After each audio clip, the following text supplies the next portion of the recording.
ఇయ్యలేస్తలేడు అయ్యా, ఇయ్యందేట అని చెప్తాము. మేము మాట్లాడేది మేము కష్టం చేసుకుంటాం కానీ అబద్ధాలు మాట్లాడాము. అబద్ధాలు పొలం లేదు, పాడు లేదు, ఏది లేదు.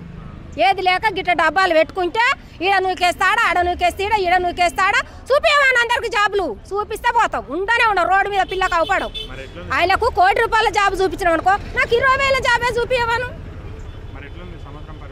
పరిపాలన ఎక్కడిది? అన్ని మీద పడుతున్నాయి, వడ్డీలు అన్ని. ఇక ఆడ పోలీసు ఆయన జర ముందర పెట్టిందనుకో, ఆయన ఏం చేస్తాడు అనుకుంటున్నాం, పైన రాస్తూనే ఉండు. ఆయన పైన రాస్తూనే ఉండు. ఎవరి కాడికి పోయినా కానీ ఆ ఇల్లు నీ కాడికి వచ్చిర్రు, నువ్వు ఇయ్యకు. మళ్ళీ ఇంకోగైనా కాడికి పోతే నువ్వు ఇయ్యకు, వాళ్ళు నీ కాడికి వచ్చిర్రు. వీళ్ళే గేమ్ ఆడుతుర్రు. మాతోని గేమ్ ఆడితే ఏమొస్తుంది అయ్యా? కోటీశ్వర్లతో గేమ్ ఆడాలి. రేవంత్ రెడ్డి ఏముంది ఆయనకు? ఇప్పుడు మేము పోరాడబట్టి 5 నెలలు. మరి రేవంత్ ఇంతమందికి ఎరకగాలేదు, రేవంత్ రెడ్డికి ఎరకగాలేదా? చూస్తూనే ఉండు, అన్ని ఈడియాలలో వస్తూనే ఉన్నాయి, టీవీలో. ఇప్పుడు అందరికి ఒకరికొకరు ఫోన్ కొట్టుకున్నాక ఆయనకెందుకు కొట్టరు? మరి రేవంత్ రెడ్డి అన్న న్యాయం చేయాలి కదా. బిల్డింగులు కూలగొట్టినావు, కూలగొడతామే, మాకు బిల్డింగులు కూడా లేవు. కూలగొట్టుకొని అడ్డమైన వాళ్ళవి కూలగొట్టుకుంటాడు. కానీ మేము అడ్డమైన వాళ్ళం కాదు కదా, రెక్కలు ముక్కలు చేసుకుంటాం. 2 గంటల రాత్రి పోతాను నేను పూలకు. 2 గంటల రాత్రి పోయి 10,000 పూలు తెస్తాను అనుకో. 10,000 పూలు తెస్తే ₹1,000 పూలు కూడా అమ్ముతలేదు. మరి ఇవన్నీ వారబోస్తుంటే మరి ఇవన్నీ దండగల నేను ఎట్లా తీర్పుకోవాలి? నా కొడుకులు కష్టం చేసే వాళ్ళు కూడా లేరు. మరి ఏంది ఇది? పద్ధతేనా ఇది? ఆయనది పద్ధత, మాది పద్ధత? నాకు అడ్డ కావాలి, మాకు ఆ రోడ్డు మీదనే జీవధారం కావాలి. రైతు బజార్ ఉందనుకో, రైతు బజార్ కాడ మేము అమ్ముకున్నాం అనుకో, ఇప్పుడు నియాసంటి వాళ్ళు వస్తారు, ఏరే వాళ్ళు వస్తారు. ఈ గలీలకు కూడా వస్తాడు, ఈ గలీలకు వాళ్ళని వస్తారా? ఆడికి వస్తాడు, కూరగాయలు ఆయన వస్తాడు. అరే ఇవి కాడ మంచిగా ఉన్నాయి కదా, ఇవి మంచిది, ఒక 2 పూలు ఎక్కువిస్తుంది, ఒక 2 కూరగాయలు ఎక్కువిస్తుంది అని మా కాడ నడుస్తుంది. ఈ గలీలు వేస్తే మాకేం నడుస్తుంది నానా? ఏమన్నా నడుస్తుందా? నువ్వే చెప్పు. మేము అప్పుల పాలు అవుతున్నాం. మరి మేము అప్పుల పాలు అయితే వరకు ఏం చేస్తాం? వరకేనా ఈ ప్రభుత్వం ఏం చేయలేదని ఇంత పెట్రోలు ఇంత ఇసం తాగో పొలాలకు కాక వండలేదని రైతులు ఎట్లా చేసిర్రో మేము అట్ట అవుతాం చివరి వరకు. అదే తలుసుకుందే మేము అది అక్కడ ఇస్తేనే ఇచ్చిండు. ఇవ్వకపోతే మేము పిల్లలను తల్లిని ఏదన్నా వేసుకొని జీవాధారం కళ్ళు మూసుకుందే గొప్పతనం. 5 నెలలు మేము అన్నం తినకుండా 3 గంటల రాత్రి ఆయన కాడిపోతే ఆయన ఆఫీసులు ఉండి ఆయన చెప్పిన పోర్రి, మళ్ళీ ఆయన చెప్పినా ఆయన ఈయనకు ఫోన్ కొట్టుడు, మళ్ళీ ఈయన ఫోన్ కొట్టగానే ఆయన మాట్లాడుకుండ్రు. వాళ్ళకి ఇవ్వద్దు అంటే మేము చేసిన తప్పేంది? మేము రోడ్డు మీద బతుకులు సరే ముందరకు వచ్చినాం అనుకో, తప్పు మాది. అమ్మా ఇది కరెక్ట్ కాదని మాకు ఒకటి పద్ధతి పెట్టు. ఆ గోడకాయి ఈయన వద్దంటలే, మా గోడకాయి ఇంకో మనిషికి గింతేయి. ఇప్పుడు ఇంతున్నాం కదా, ఇప్పుడు గింతేయి.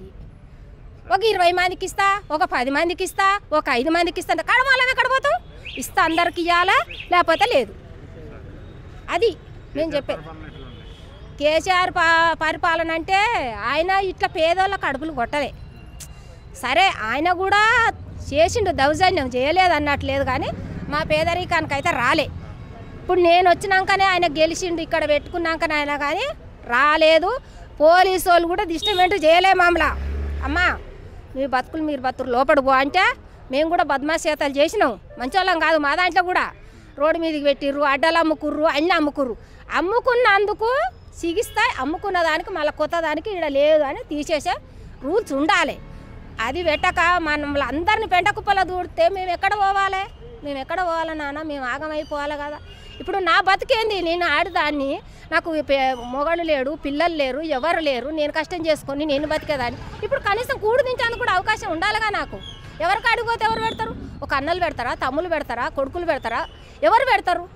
మరి ఇది అన్యాయం కాదా? దోసుకున్నట్టు కదా. మరి దోపటము బంద్ చేస్తాడా? మాకు ఒక జీవాధారం చూపిస్తాడా? ఆయన దయ. ఇప్పుడు మేము కూడా ఆయన తిట్టాలని చాలా మంది అంటారు, కానీ తిట్టము. మాకు అవకాశం కల్పించిన దాకా మా బాధ ఉసురు పంచుకుంటాడా? మాకు న్యాయం చేస్తాడా? ఆయన వరకు పోయి మాకు న్యాయం చేస్తేనే ఏమన్నా కానీ చాలా మంది సేవలు వేస్తాయి. ఇప్పటికి అలిసిపోయి ఉన్నాం, మేము చెప్పి అలిసిపోయి ఉన్నాం. ఈయన రాగానే ఆయన రాగానే ఆయన గేమ్ ఆడుతురు మాతోని, కానీ మాతోని ఆడే అవసరం లేదు. మేము ఎక్కడికైనా పోతాం, ఆయన కాడ కూడా పోయేంత ఇప్పుడు సోమతి తెచ్చుకుంటున్నాం. మేము ముఖ్యమంత్రి కాడికి పోయేంత సోమతి తెచ్చుకుంటున్నాం, కానీ తెచ్చుకునే పరిస్థితి రాకుండానే ఆయన మా కాడ కల్పించాలి. ఇప్పుడు ఈడ అంతా ట్రాఫిక్ జామ్ అవుతుందని ఈడ ఖాళీలో అందరు ఇచ్చిర్రు కదా. మేదీపట్నంలో చూడు ఎంత ట్రాఫిక్. పూల మార్కెట్టు, చేపల మార్కెట్టు, కూరగాయల మార్కెట్టు, రోడ్డు మీద పండుగలప్పుడు నేను నూకితే ఆడబడతా. ఆడలేని ట్రాఫిక్ రైతు బజార్లో ఈడనే వనస్తుల కూరలు ఎందుకు వచ్చింది? అంత ట్రాఫిక్ ఏముంది? అంత పోలీసు ఆయన కూడా మమ్మల్ని దౌర్జన్యం చేయలేదు. ఇప్పుడు కూడా పోలీసు వాళ్ళు మాకు చేసే అంత అవకాశం ఏంది? తీసుకుపోమని నన్ను పోలీస్ స్టేషన్లో కూర్చుంటే ఎన్ని రోజులు ఇంత అవకాశం ఇన్ని మాటలు మాట్లాడుతున్నాం ఎవరన్నా కానీ నేను స్టేషన్లకైనా కూర్చుంటా కానీ మాకు న్యాయం జరగాలి. ఈడనైతే మేము ఉండలేము ఈ గల్లీలో. ఇగో ప్రతి ఒక్క రాయకుడు పార్క్ వస్తాడు, ఆమె కుర్చీ మీద కూర్చుంది అంటాడు. నాకు చేత కాదు, నేను కుర్చీ మీద కూర్చుంటా. నువ్వు గద్దె మీద కూర్చున్నప్పుడు నేను కుర్చీ మీద కూర్చోలేనా? నాకు లేదా స్వాతంత్రం? నీ కోటేసి గెలిపించినప్పుడు నువ్వు గద్దె మీద కూర్చున్నావు, నేను కనీసం కుర్చీ మీద కూర్చున్నంత అవకాశం కూడా లేదా నాకు? కూర్చుంటా, నాకు చేత కాదు. ఆమె కుర్చీ మీద కూర్చుంది కదా, ఆమె చెల్లు పెట్టుకుంది కదా అంటే నేను చెల్లు పెట్టుకుంటా, నేను దునియా కష్టం చేసుకుంటే దునియా పెట్టుకుంటా. మమ్మల్ని బెదిరించే అవకాశం ఎవరికి లేదు. రావద్దు, మాకు మటుకు రైతు బజార్ అయినా కల్పించాలి.